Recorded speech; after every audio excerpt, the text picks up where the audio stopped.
Episode number 219, How to Build an Engaged Community with Troy Pollock.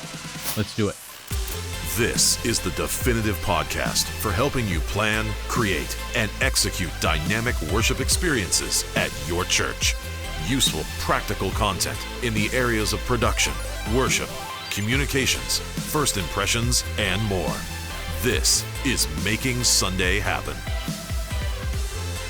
Well, hey, what's up, guys? Welcome to the podcast. It is fall weather. It is beautiful. I get sporting my 12:30 hoodie this week, and I am so excited for this weather. I am definitely a fall and winter kind of guy. I hate the hot weather, so I'm digging getting into fall. So I hope you are where you are, depending on the weather in your area. But thanks so much for being here with me this week. This is the definitive podcast for those who plan, create, and execute worship experiences all around the world. I wanted to let you guys know about our ministry, 1230 Media. We help churches transform their worship experience. So if you touch the worship experience in any way, shape, or form, we help you through media content and training. And by media content, we make anything custom. So anything for any size screen, we make from scratch for your church. So graphics and video, complete custom. So whether you need sermon series graphic, announcement slides, social media graphics, anything like that. Then on the video side, sermon bumpers, trailers, promo videos, lyric media, motion backgrounds, announcement videos, anything, welcome videos, plan your visit, anything like that, we make from scratch for your church. That's on the custom side. On the worship media side, what we mean by worship media is off-the-shelf, ready-to-go content. So if you go to our website, 1230.media, you'll see 3 tabs up at the top: worship media, custom media, and training. Those are the 3 buckets that we serve churches in. By worship media, all that is ready-made, ready-to-go media content for your screens. We do have a subscription that's only $49 a month. That's less than the cost of one series in a box. So we think that's a pretty great deal.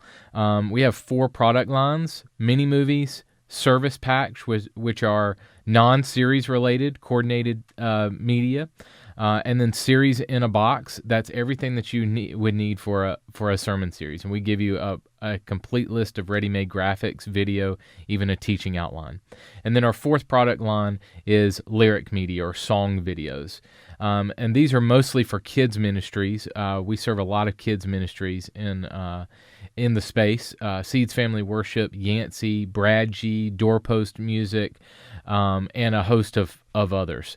Go Curriculum, Grow Curriculum. We serve a bunch of ministries in the kids ministry space. But we have partnerships with Seeds Family Worship especially to sell those lyric videos on our website through our library. So one thing I wanted to let you know about too is our service packs. So again, this is non-series related, a coordinated pack of media for a non-series, like Father's Day or a holiday like Christmas, Thanksgiving, Easter. Also topics like baptism, small groups, things like that. So it's a pack of coordinated graphics and video content for your screens. So we've just created one on baptism that I wanted to give you a sneak peek at. It includes a 5-minute countdown, editable design files, motion backgrounds, social media motions, graphics, and more. So I want you to take a quick peek of Baptism Volume 1. Check this out.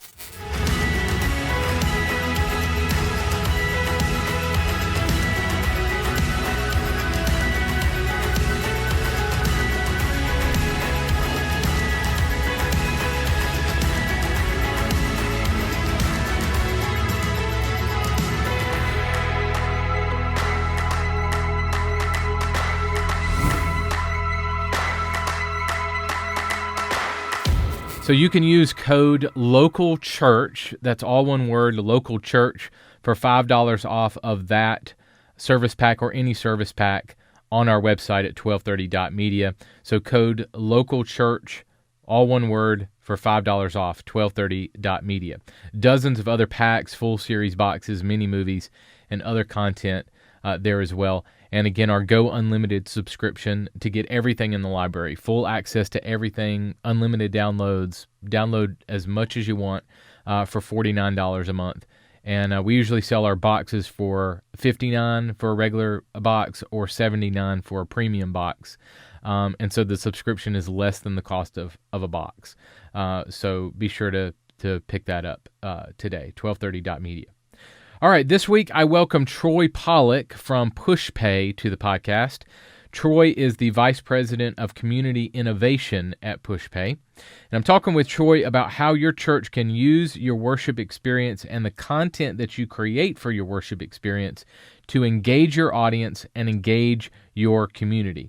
So we're going to be talking about several areas in which you can do that. One is how to be known, how to be seen, how to receive, and how to participate. Okay? So we're going to talk to your audience, or how you can engage your audience, rather, in those areas, how to be known, seen, receive, and participate. So we'll walk through each of those topics with Troy throughout my interview. So my interview with Troy is coming right up after this. Check this out.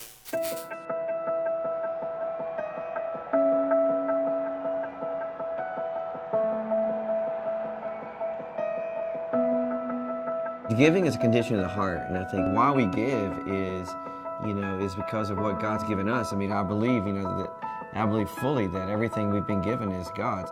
I mean, it's not like I'll give a little bit to God, but everything else is mine. It's all God's, and so giving is what we do. It's who we are. It's who we are as people. I love worshiping God with my heart and just like expressing my heart to Him. But a massive way of doing that is the resources He's given me. And you think about, man, I want to worship Jesus. Well, then it's not just coming and singing. It's taking care of His people. It's taking care of His creation. It's taking care of His world. What you've done to the least of these, you've done to me. This is not just about, this is something you should do, a commandment of God. This is our heart position. The scripture says, Jesus said, where your treasure is, there your heart will be also. And so when we say we worship God, okay, well, where's our treasure? Where's our resources really going? Are those going into the kingdom of God?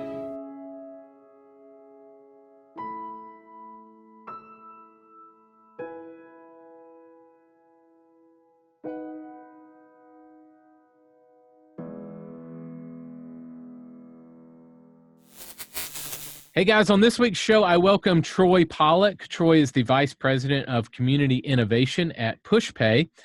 Pushpay helps churches and organizations drive participation, increase generosity, improve their communications, and more. Troy, welcome to the podcast, man. Thanks for hanging out. Hey, Carl. Thank you so much for the opportunity. It's great to join you today. Now, you're in Seattle. Is it as hot in Seattle as it is South Carolina? It is not. However, these 3 months, July, August, and September, are beautiful in Seattle. So if you're ever going to come west, you got to come those 3 months. If you do the other 9, you're going to get a lot of rain, and it's going to be very gray. Yeah. Well, man, it is brutal heat here right now, and not fun. Are you pushing triple digits? Not quite yet, but Okay. Getting close. So, Okay. So yeah. So the high end, we probably get to the high 70s, low 80s here. And that's when you need to turn on your air conditioning. Oh, man. Jealousy. All right, dude. Well, I'm so happy to have you on today because you guys have come up with a method that I really want to talk through. And I want to start with this. So a recent study by Barna found that while the majority of pastors and leaders are optimistic about the future growth of their church, that nearly 75% of churches do not have a formal strategy in place to support and nurture that growth. And I read that pretty much verbatim, and that's staggering, man. So I want to talk about the worship experience. That's what we usually talk about on this podcast. But unless our people are engaged with what's going on in the church, it's pretty pointless, the worship experience. So tell me a little bit get us started here. Tell me a little bit about the nurture process that you guys have developed at Pushpay. Yeah, thanks for that, Carl. I mean, isn't that stat just staggering? Yeah. I mean, that's a very sobering stat. Before we jump into the tactical steps of what we call nurturing your church, just to explain kind of how we as Pushpay got here today. Over the last 7 or 8 years, we've partnered with almost 8,000 churches. And what we hear time and time again is the biggest pain point for pastors and for leadership teams right now is the lack of engagement and participation. And so every church wants to reach new people and better engage with those that are already a part of their community. So we've created this, call it like a nurture framework, if you will. And basically what it does is it helps churches close that participation gap. To be clear, Carl, I am not a pastor, though I've been involved in church for over 3 decades and formerly as an executive pastor before I kind of got started here at Pushpay. But I don't lead a worship team like many of your listeners. But, you know, one thing that we do is we have partnered with, like I said, almost 8,000 churches, and we hear time and time again, there's this participation gap. So as we kind of jump into it, the first thing that we kind of talk about is this known step, KNOWN, known. When we talk about a church's target audience or demographic, some people kind of feel uncomfortable because in scripture, or we might think that isn't the gospel for everyone, some might say, suggesting that defining a target audience is maybe limiting or exclusive. But Carl, here's the secret. You already have a target audience, whether you know it or not. Sure, there's going to be outliers and cultural norms of your church that make your community diverse and unique. However, when you get down to the core of your congregation, everything your church does and says is going to appeal to one group more than the other. I'm here in Seattle, you're there in South Carolina. Very different demographics, very different makeup of people, and you have listeners all over the world as well too. So from music to preaching style to weekly rituals and more. You know, one person once told me that a church for everyone is a church for no one. Yeah. So basically, we got to invest time to identify the traits of our church culture and the demographic that we're exceptionally good at serving. And that will allow us to connect in a more meaningful way. And so this is what we think about in terms of being known. And that will allow us to connect with different ministry efforts and the way that we tailor our worship experiences. Yeah. We can focus more on missions or activities for our community. And as we further define these steps to nurture your community, you have to know who you're trying to reach. So step 1 is to make it known. So this podcast and our ministry is all about helping people with their worship experience. Okay. So that is the planning of it, the creating of it, the executing of it. And so knowing who we're going after, I think, is a big piece of that. So for a lot of churches that we serve, it can be kind of modern worship style. It could be a traditional worship style. It could be they do both. It could be a blended kind of situation. So as far as worship experiences go, maybe speak to that. How does the known piece of the nurture process fit in and relate to a worship experience? So how do we know who we're trying to reach when it comes to our worship experience? Does that make sense? That's a great question. I think that you got to spend time with your leadership team and identify that. Yeah. Here at Pushpay, we've created a workbook, if you will, that helps guide the conversation when you're having those types of meetings from your senior leaders down to all your volunteers and saying, hey, who are we trying to reach? But you got to start with that why and then work backwards. Right. A key example is Amazon. We're all familiar with Amazon, right? They know exactly that next step they want you to take. They know exactly what they're trying to put together. And that next step for everybody is what? Prime. Right. Their main goal is to get everybody to sign up to be a Prime user. And that's the next step. They've identified this is exactly our target audience and this is what we're trying to do. And so for us as Pushpay, we've just identified, hey, get together as a leadership team, identify who it is you're trying to reach, and then tailor your worship experience on Sunday around that. Like you mentioned, you might have pews, you might be contemporary, you might be modern, you might be experiential, but you got to identify that and then work backwards and structure your service to accommodate that. So we have served a lot of churches that are older and more traditional style. And one thing that we tell them is, they're all about how do we reach the millennials, and how do we reach young families? And, those are kind of token phrases. And some of the time we tell them, you that might not be your culture, and that's okay. Like, go after this age group and go after it hard, and that's your culture, and be that. I mean, what's wrong with that? Nothing. Right. And so that might be what you're known for, and who you're going after, and that's okay. Stay in your lane and run your race and be who you are. Don't try to be somebody that you're not. Not everybody is Elevation Church, right? Not everybody is North Point. But be who you are and run your race and be unapologetic about it. Right, exactly. Okay, so wrapping this kind of section up, how does a church determine the next step? You talked about that with Amazon. They know their next step to take someone to Prime. As a church, what is my next step for someone who walks in the doors of my church? Yeah, it's a great question. And I think that it varies based on where somebody is in their spiritual development, right?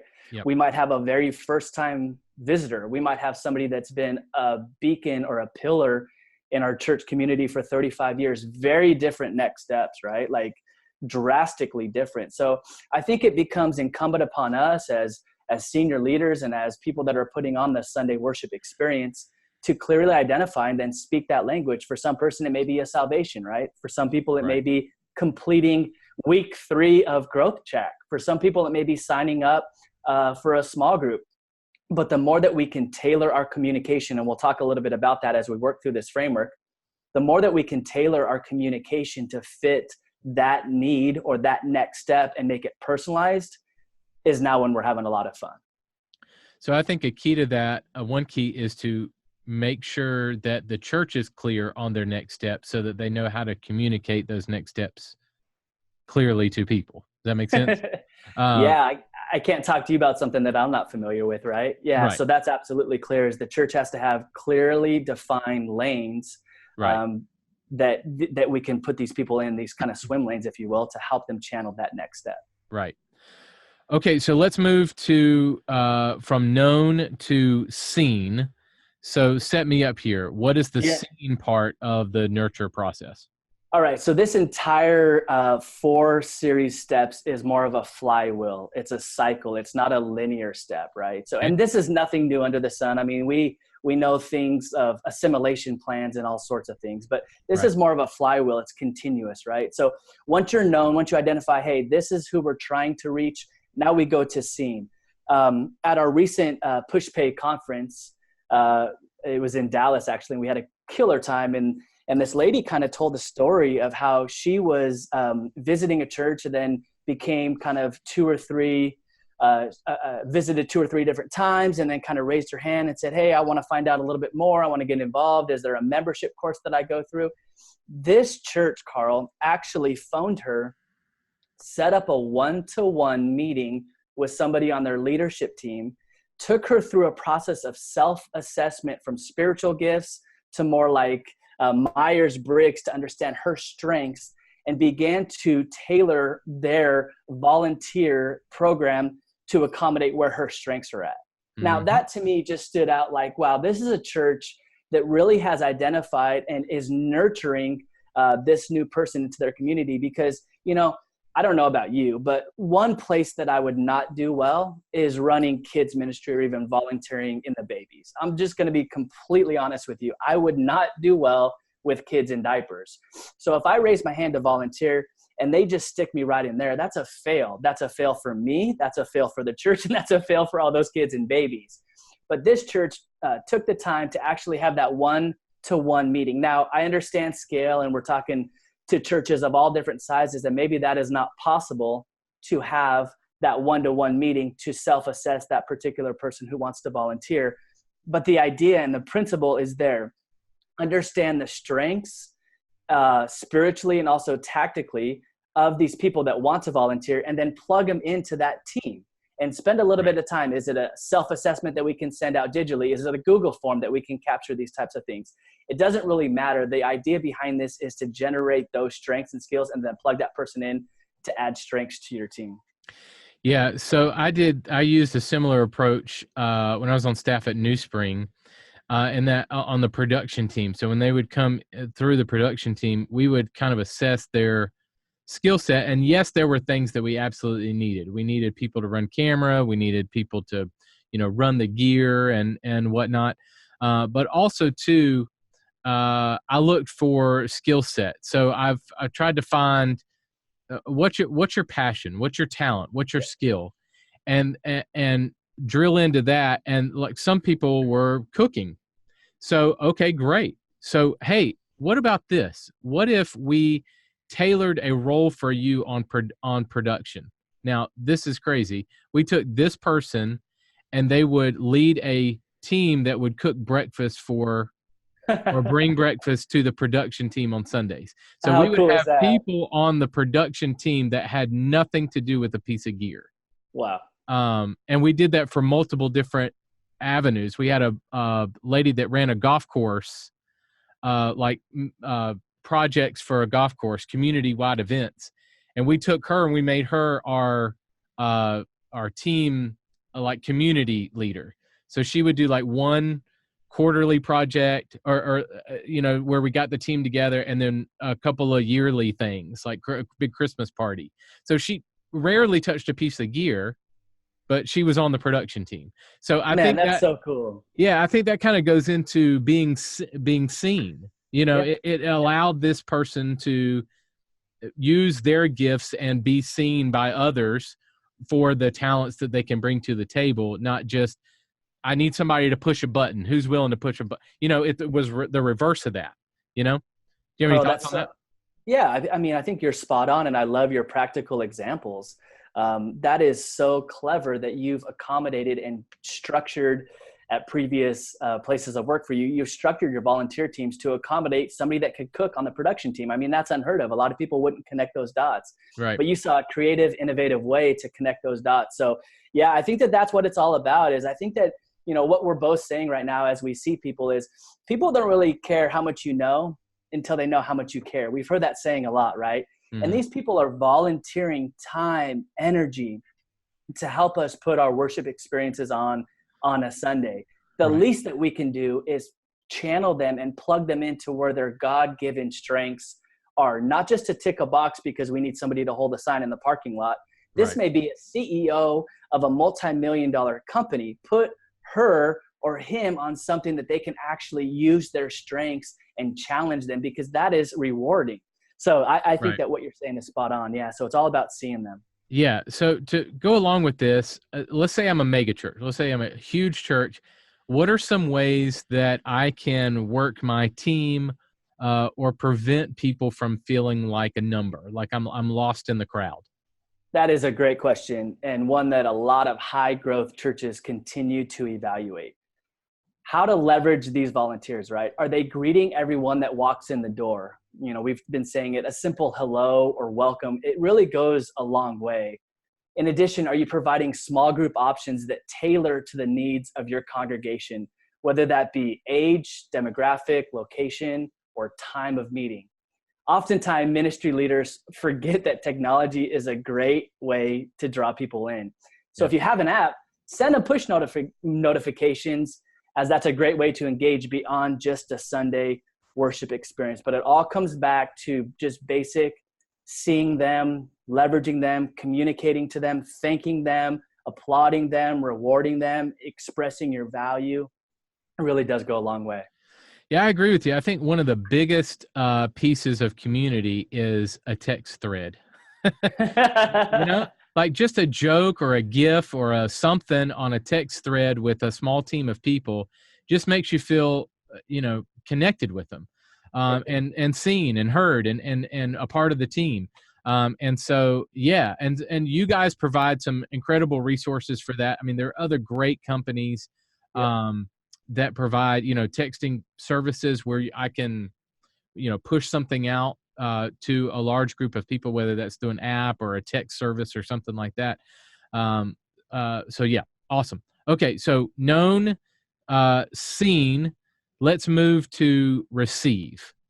Walk me through that piece of the puzzle.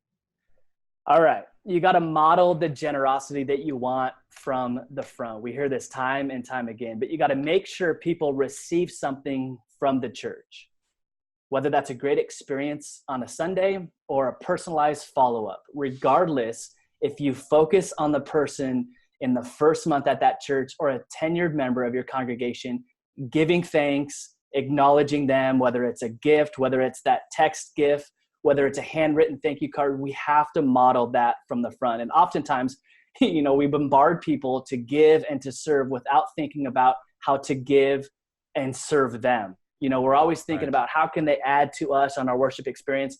And we have rosters to fill out. We have so many places that we need people to pull off that worship experience.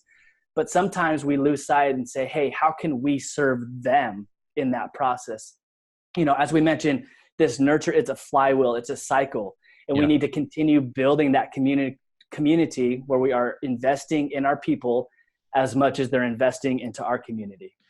Okay, so let's split this into two things. Let's split into maybe first-time guests, or how this relates to my first impressions team. Maybe I'm giving them a free gift if they're a first-time visitor, something like that. And then ongoing volunteers or ongoing team members. Kind of split the two and talk about ways that I can receive from those two angles. Does that make sense? Yeah. As a visitor, somebody that's new to the community a couple weeks in, right? We do all sorts of different things. We have them fill out a Connect card, whether that's digitally or an old paper form. We have a VIP tent or whatever that we want them to send to. We give them a mug, we give them a book, we give them a t-shirt, whatever. We're trying to exchange. We're trying to give them something. Those are all good ideas, right? We gotta acknowledge that they're new, and we got to give them some sort of gift, right? They heard a great message. They experienced incredible worship, all good experience, but they need something tangible. So those are all good things. Send them out to the VIP tent, give them a book, give them a t-shirt, give them a mug, some sort of exchange. Cement that, follow that up with some sort of a thank you, acknowledge it on a Monday, on a Tuesday. If you still pick up the phone and dial and say, Carl, thank you so much for worshiping with us this morning. That phone conversation within 24 to 48 hours is so clutch. If you're more on a digital side, send those automated emails out. Kind of cement that we saw you, we're giving you something, we know that you're here, and we have a place for you, and we're going to talk about next steps. Let me stop you here. I mentioned in the phone call, man, I think maybe call me old school, okay? But I think that a phone call or a written note to a first-time guest or a volunteer is like invaluable. I mean, because we're getting blanket emails all the time. To have a personalized call or text or note, handwritten note, I think goes a long way.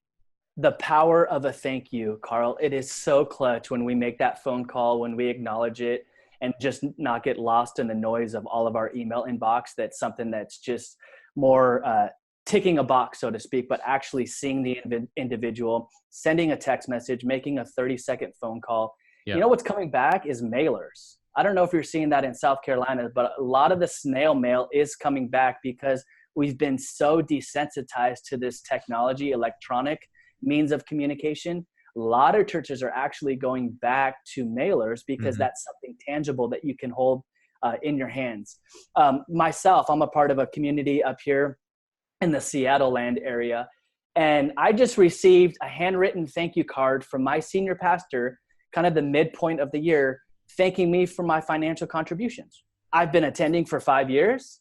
I've been faithfully giving, but just for him to take that time and say, hi, Troy, hi, Mr. and Mrs. Pollock, thank you so much for your financial contributions to our ministry thus far. By the way, we've seen X amount of salvations and X amount of baptism. Your financial contribution is going into good work. That felt like jet fuel for me, Carl. I'm involved in church and I'm giving. I'm there every week. But just to receive that snail mail, handwritten thank you card just kind of puts things back in perspective. So as we've been talking, from a first-timer to a pillar in the community, don't lose sight of the power of a thank you and acknowledging somebody so that they can receive something from our ministries. Yeah. I'm going to throw out another idea here on the handwritten note thing. So one thing that I hate to talk about myself, but just you're bringing up awesome ideas. So one thing that we would do is we would get actually a stack of cards, just thank you cards, and a stack of envelopes. And there's a lot of time between worship experiences. If the same team is serving the entire morning, so there might be a half an hour break between services or during rehearsals or whatever. So we would put those in our common areas, just notes, and also a list of new volunteers or like the teams, and so that we would give them actual things to do while they're waiting. So they could write a card to someone on the team. They could put it in an envelope and then stick it in a box. And we would, as the staff, we would address them and send them so that we're not passing people's address or phone numbers out if they don't want it. But it puts something in their hand. We gave them the opportunity, very clearly to send. I love those that, things. and I bet your team jumped on that opportunity. Am I right? Yeah, they did, and I mean to get that in the mail is awesome. Yeah. So yeah, I mean, so I think that's a great way we can nurture the team. Is letting them receive something physical. I mean, as well as digital too, but receiving something physical kind of stays with you longer, I think. And everybody else is doing it, Carl, us as the capital C church, why shouldn't we be doing that as well? Now, from a personal experience, we've talked about Amazon, we can talk about Uber and all these technology companies in the marketplace, but I go to my mailbox a couple times a week and I pick up stacks of mail. Like everybody else is doing it. Us as the church, we need to do this even more. We need to nurture our people. We need to make sure that they feel seen and know and receive something from us. I mean, that's the standard. That's what they're expecting in the marketplace, whether you're working with a fashion vendor, a department store, they're continually communicating to you. So us as the church, we need to do that even more. And in a stack of junk mail, to find something that you can actually read and is nice is nice. Okay, let's move to the last piece of the nurture process, and that is participate. So after we go through the first things, known, seen, and receive, how do we then encourage people to participate? Carl, this is where it really all comes together. At this point, you know your audience, you've invested time to acknowledge them, and giving something that shows you appreciate them to be a part of your community. Now it's the natural time to invite them to take that next step that makes the most sense for that particular person. In what ways are they able to participate? Not everyone is going to be fit for, as I mentioned, the kids team like myself. I might not be able to play bass, so I can't join the worship team. I might not be good in the barista center because I've never made a coffee. But what is that next right step for me? Tap into the talents and passions of your people and encourage them to take that next step that aligns with the current life season or talent that I or that person may be possessing. Yeah. And then more importantly, this puts you back to step one. You need to continue this cycle so you know, see, receive, participate. It's not just a linear step. It's much more of a flywheel and a continuous step. Yeah. Okay, so let's bring the nurture process into the worship experience a little bit more. And we've sprinkled that in some, but I really want to kind of, hit it really, really hard. So how can I use the nurture process that we've laid out on a staff member or a volunteer of my church that's making Sunday happen? It's a great question. I actually think that the nurture framework is a valuable tool for ministry leaders in particular, Carl. We're leading a group of volunteers or staff that take time to practice, to lead, deliver meaningful worship experiences every Sunday, right? These are the Super Bowl experiences. This is what we live for. We do 52 of them, right? We have 52 Sundays. In fact, for many, this is a sacred experience. These are people that they could be their first time that they're showing up or the last to leave. And oftentimes dedicating weeknights to even practice or rehearse to make sure that this worship experience is as good as it can be. So the question remains, when was the last time we thanked these people? When was the last time we stopped by and acknowledged them either with written form or by an actual thank you letter, gave them a gift. When was the last time we asked them, hey, Carl, you've been serving in the media ministry for X amount. Are there any other skills? Are there any other developments that you want to go through? When do we come alongside and now pastor these types of people that are giving their hard time and energy to help us? Do we know them as an individual? Have we helped them along their journey to have that next step in the ministry? So sometimes we're so focused as staff leaders and volunteers to put on that worship experience for people that are coming through our doors that sometimes we lose sight of the actual people that are the operators and putting on the worship experience. Yeah, so true that we need to pastor our people well, and our people means first-time visitors and the people that we serve with. So yeah, I'm with you on that. Okay, so what are some of the best ways to segment my congregation and send people relevant content that's happening at my church? Is there a way? I mean, obviously using MailChimp and things like that, you can segment your list, but talk to me about making sure that the right people are seeing relevant content to what's happening with them and the church.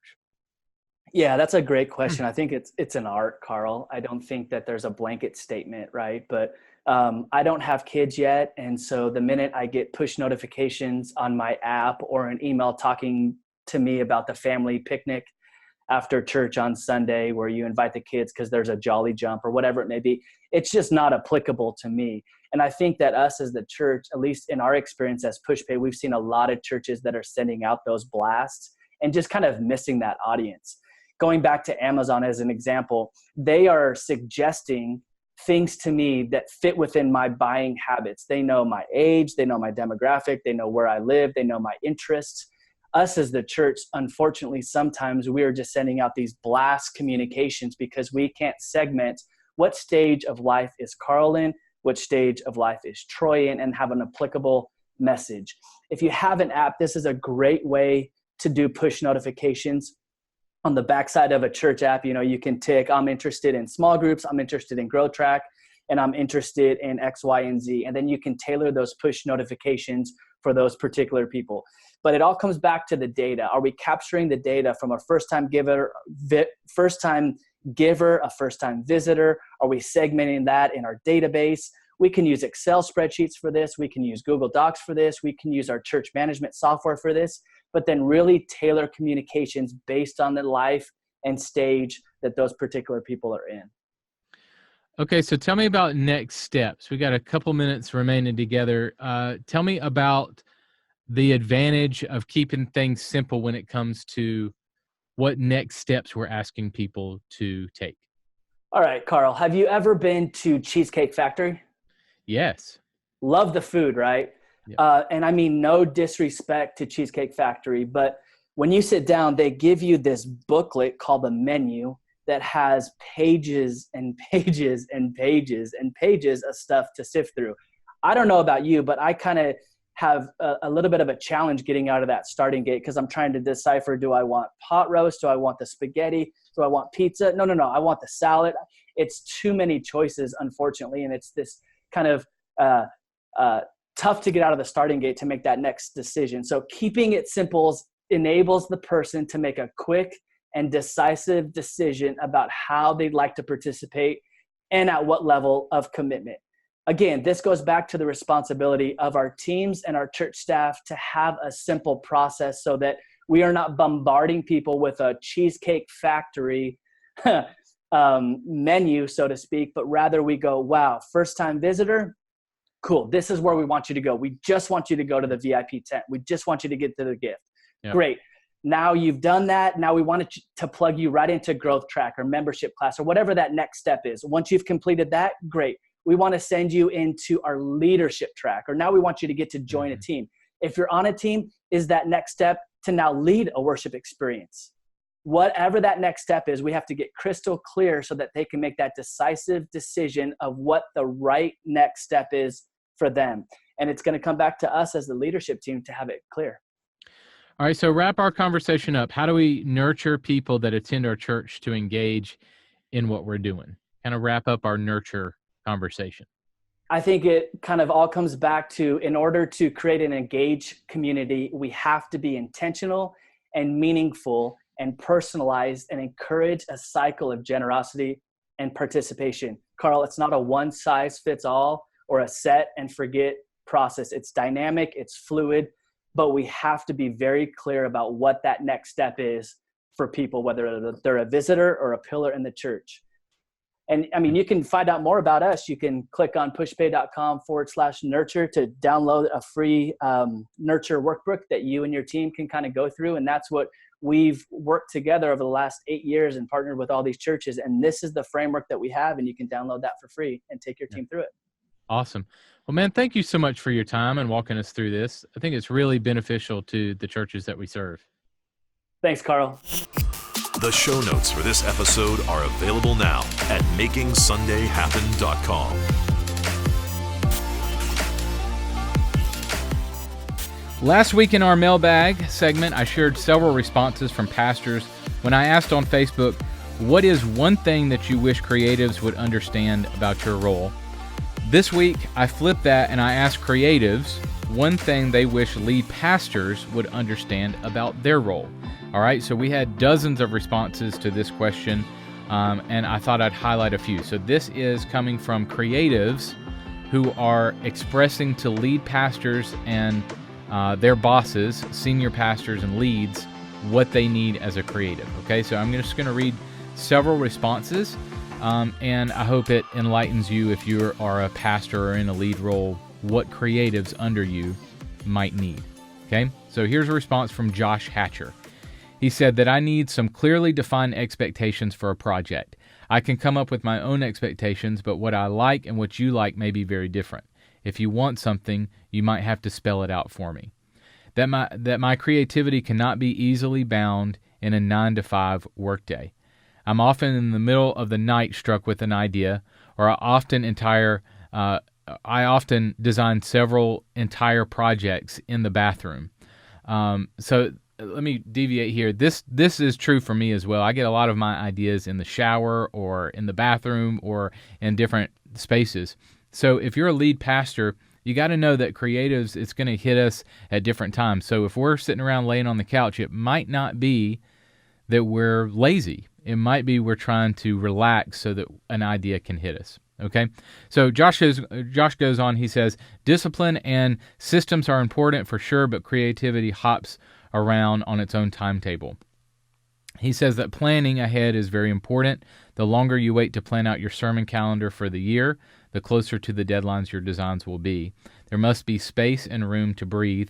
God moves in planning just as much as he does in the moment. And he also says, don't just tell me I don't like it. Tell me what it is that you don't like, and clearly communicate what you want. I know my pastor really well. I know how he thinks, but I can't read his mind. Okay? Vaz Kevin said, we need to be heard with the intention of being understood and listened to, not the intention of being shut down and told. Darren Williams said, realizing that creativity is a journey and not just an end result. Patrick Rowe said, creativity does not equal free. David Dial said it takes time to bake a good idea into a brilliant one. John Stewart said that getting the scriptures and sermon title as soon as possible is really important. Getting them right before the service is extremely stressful. Chris Edmonds said how stressful last-minute projects are and how much better we can serve you if you give us a clear vision and enough time. Sean Kirsch said, just as God is present as you craft Sunday's message, he is present in the duration of the creative process. Jared Tolan said, trust your creatives, listen to them, don't think you always know better than them. View them as partners in the ministry, just like you view other pastors and ministers, not as subordinates that work for you and do as you say. And then Marcy Carrico said that we're more than a service, we view this as a ministry. So a lot of planning stuff, a lot of people may be feeling that they're subordinates or just worker bees. So as lead pastors, I want to encourage you, give your creatives time. It's okay to give them a deadline. It is okay. In fact, a lot of creatives work better under pressure. That's not the problem. The problem is we do need a little bit more time. So if you give us something on a Thursday it's hard to deliver that by Sunday, especially if Thursday is the last day of the work week before Sunday. So giving enough time and also viewing creativity and creative arts as a ministry is something that a lot of creatives are feeling right now. So hope that encourages you. Hope that gives you some, enlightens you a little bit, lead pastors as to what creatives under you might be feeling and experiencing. Okay? It's important to talk with each other in ministry and get a feel for how we can serve each other better. First, we need to understand each other. So that was the point in doing that, is to try to understand each other so that we can serve each other and understand each other better and work with each other in ministry. So if you have a question for me or our team, you can email me. You can find me on social media, or you can text me directly. Here's my number, 803-673-9041. That is my cell phone number. You're welcome to text or call me anytime. Please be patient with me as I'll try to get to everybody. I do respond to every single text and phone call that I get. So just give me a little bit of time to get to you, and I promise I'll respond. 803-673-9041. You're welcome to text or call me anytime. The direct URL for our podcast is makingsundayhappen.com. And next week on the show, I'll welcome Chris Sharp from Subsplash. Chris is a great guy, and we're going to talk all about some ways that you can integrate your church app into your worship experience and beyond. So that is next week on the show. All right, I believe in you guys. You're making a difference in the kingdom. You need to know that. I just want to encourage you today that what you're doing week in, week out to prepare, to create, to execute your worship experience is touching and impacting lives. So I want you to know that. Thank you for listening and watching this week. Go out there and create some incredible worship experiences this weekend. I'll catch you next week. Making Sunday Happen is a production of the ministry of 1230 Media. For show notes, archive episodes, and more free resources for your church, visit makingsundayhappen.com.